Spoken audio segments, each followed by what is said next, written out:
جی خبر شامل کرتے ہیں جیکب آباد سے، جہاں پر اتحاد اہل سنت کے پلیٹ فارم سے تنظیمات اہل سنت کا ربیع الاول کے سلسلے میں اہم اجلاس درگاہ سید عبدالنبی شاہ بخاری پر منعقد ہوا۔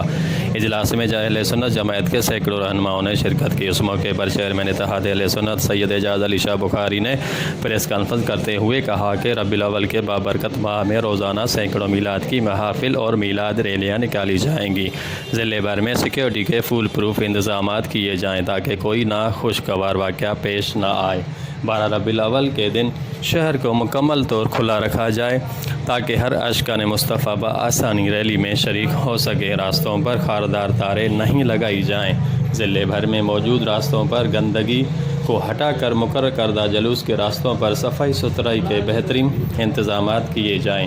انہوں نے مزید کہا کہ بابرکت ماہ میں بجلی کی فراہمی کو یقینی بنایا جائے۔ 12 ربیع الاول کا جلوس صبح درگاہ سید عبدالنبی شاہ بخاری سے نکالا جائے گا۔ انہوں نے مزید کہا کہ ڈپٹی کمشنر جیکب آباد غضنفر علی قادری سرکاری سطح پر ضلع میں میلاد شریف کا پروگرام منعقد کروائے۔ کیمرہ مین ٹیم کے ساتھ عبدالباقی